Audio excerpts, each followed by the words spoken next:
کی اور پی آئی اے پاکستان کی وہ ایئر لائن تھی ایک زمانے میں جب دنیا بھر میں کہتے ہیں نا ہمارا بڑا اچھا مقام تھا، اور جو آج دبئی کی ایمریٹس ایئر لائن ہے اس کو بھی آگے بڑھانے میں پاکستان ایئر لائن نے بڑا اہم کردار ادا کیا. لیکن پھر جس طریقے سے خسارہ شروع ہوا، پھر ہم نے دیکھا کہ بہت سارے ایشوز ہونا شروع ہو گیا. پی آئی اے کی وہ گلوری نہیں رہی. لیکن اچھی خبر یہ ہے کہ پہلے تو یورپ میں پروازیں بحال ہوئی پی آئی اے کی، پھر قومی ایئر لائن نے 21 سال بعد پہلی بار منافع حاصل کیا ہے.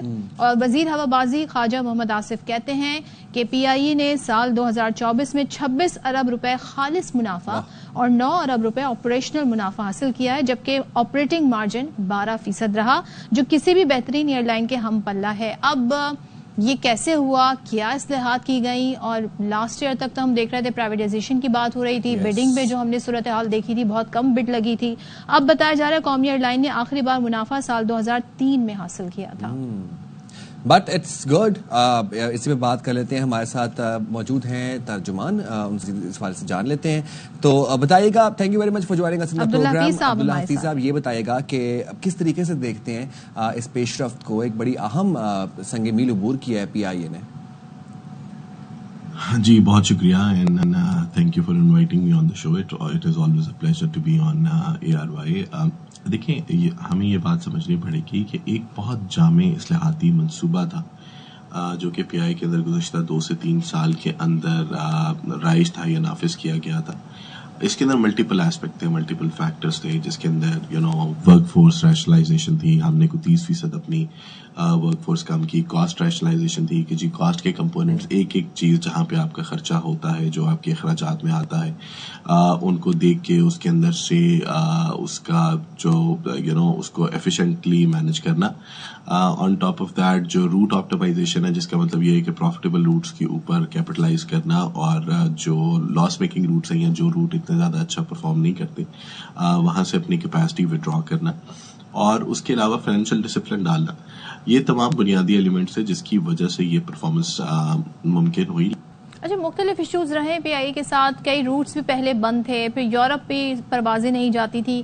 یہ تمام تر پابندیاں بھی اٹھا لی گئیں. تو آپ سمجھتے ہیں کہ جو منافع ہوا ہے اس میں اس کا حصہ بھی ہے؟ دیکھیں، آبویسلی جو یورپ اور برطانیہ کا روٹ تھا وہ پی آئی کے لیے ایک بہت پروڈکٹیو سیکٹر تھا. جب 2020 کے اندر روٹ بند ہوا تو اس ٹائم پہ پی آئی اپنے کل ریونیو کا تقریباً 37% جو حصہ ہے وہ ان 2 روٹ سے جنریٹ کرتا تھا.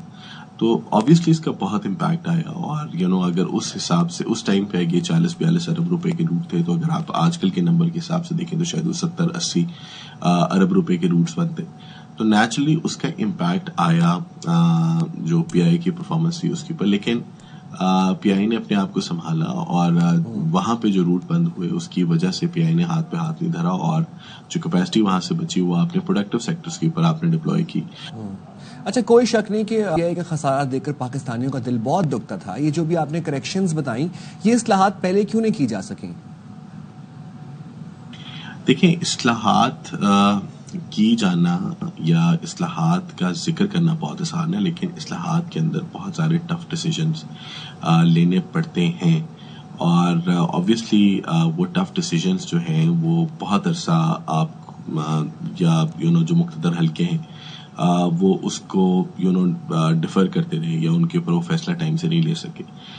جب ایک پرنسپلی ڈیسیجن ہو گیا کہ پی آئی کو پرائیویٹائز کرنا ہے اور پی آئی کی پرائیویٹائزیشن سے متعلق اقدامات لیے گئے، تو اس کے اندر گورنمنٹ کی ایک ول پاور نظر آئی. اس ول پاور کے اندر کی وجہ سے ایک انیشیٹو ہوا کہ جس کے اندر وہ جو قرضوں کا حجم تھا وہ پی آئی کی کتابوں سے فائنلی ڈیسیجن لے کے موو کر دیا گیا. اور پلس جو اصلاحاتی منصوبہ تھا، جو ریفارمز کا پورا پروسیس تھا، ان پروسیس کے اوپر پھر مضبوطی سے کھڑے رہے تمام حلقے، جو تمام اسٹیک ہولڈرز میں کہہ سکتا ہوں، چاہے وہ انتظامیہ تھی یا چاہے اس کی بیک کے اوپر گورنمنٹ آف پاکستان تھی.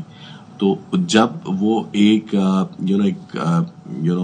ول پاور کے ساتھ ایک اسٹیڈ فاسٹ طریقے سے اپنی جگہ کے اوپر رہے، تو آبویسلی اس کے رزلٹ آنے شروع ہوئے، اور یہ بات جو ہے، یہ جو اب آپ دیکھ رہے ہیں، اسی کا نتیجہ۔ اچھا، ہم صرف آپ اصلاحات کی بات کر رہے ہیں، یہ جو 2 دہائیوں سے یا اس سے بھی زیادہ کی ہم بات کریں، خسارے میں رہی پی آئی اے، نقصان میں رہی، پرائیویٹائزیشن کی بھی بات ہوئی، آپ نے وہ آئیڈینٹیفائی کیے کہ وہ کیا وجوہات تھی؟ ظاہر ہے سب کو پتا ہے کہ پی آئی اے میں ضرورت سے زیادہ ملازمین بھرتی تھے، میرٹ پر بھرتی نہیں تھے، بوجھ تھے وہ پی آئی اے پر، تو کیا وہ ساری چیزوں کو بھی دیکھا گیا، ان کو بھی کیٹر کیا گیا ہے؟ اگین بڑا اچھا سوال، اور یہ سوال ہم سے بہت ساری جگہوں کے اوپر ہوتا ہے، چاہے وہ کہ ایک نجی محفل ہو یا آپ کسی بھی جگہ کے اوپر ہو کہ جی پی آئی کی فلائٹ تو ہمیشہ فل ہوتی ہے، تو پی آئی کو ریونیو یا محصولات کیوں نہیں ملتے؟ دیکھیں، ہمیں یہ بات سمجھنی پڑے گی کہ ٹھیک ہے، پی آئی کا ایک لوئل کسٹمر بیس ہے جو کہ پی آئی سے سفر کرنا چاہتا ہے، اور پی آئی سے سفر کرنے کو وہ ترجیح دیتا ہے، اور یہ 50 لاکھ لوگ ہیں جو کہ پی آئی کو فرسٹ چوائس کے طور کے اوپر دیکھتے ہیں۔ لیکن ہمیں یہ سمجھنا پڑے گا کہ پی آئی کو اپنے آپریشنز کو ایفیشینٹ کرنے کی ضرورت تھی۔ جہاز بھلے فل ہو، اگر آپ نے جو کاسٹ اسٹرکچر ہے آپ کا اس طرح کا ہے کہ وہ باقیوں کے مقابلے میں وہ زیادہ بڑا ہے، یا آپ کو کاسٹ کسی بھی آپریشن کی بہت زیادہ پڑتی ہے جو کہ ٹکٹ کی پرائس سے وہ پورا نہیں ہو پاتا، تو نیچرلی آپ کی آرگنائزیشن جو ہے وہ نقصان کا سامنا کرے گی۔ اچھا عبداللہ صاحب، اب سنس پی آئی نے اتنا بڑا منافع اچیو کیا ہے، یہ بتائے گا کہ اس منافع میں زیادہ کنٹریبیوشن کس کی تھی، انٹرنیشنل روٹس کی یا پھر ڈومیسٹک روٹس کی؟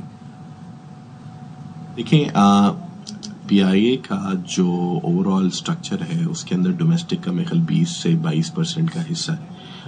پی آئی اے زیادہ تر پرائمرلی انٹرنیشنل روٹس کو سرو کرتا ہے، اور پی آئی کا جو زیادہ بڑا نیٹ ورک ہے وہ انٹرنیشنل سیکٹر ہے، تو 20 سے 22% حصہ تو ڈومیسٹک سیکٹر سے آیا، لیکن جو میجورٹی حصہ ہے وہ باقی آپ کے انٹرنیشنل سیکٹر سے آیا، چاہے وہ گلف یا کے سے ہو، چاہے وہ جو فار ایسٹ ہو، چاہے وہ ساؤتھ ایسٹ ایشیا ہو، اور اب اس کے اندر ڈیفینیٹلی اس کا حصہ جو ہے وہ یورپ اور برطانیہ سے آئے گا۔ تھینک یو سو مچ عبداللہ حفیظ، ہمارے ساتھ ترجمان پی آئی اے۔ اب ہم امید کرتے ہیں جی یہ منافع میں رہے اور اصلاحات مزید ہوں، تاکہ جی 1 سال کا آگے جا کر ہم کئی سالوں تک جی یہ پی آئی اے ہماری منافع ہمیں دیتی رہے۔ بالکل ایسے ہی ہے۔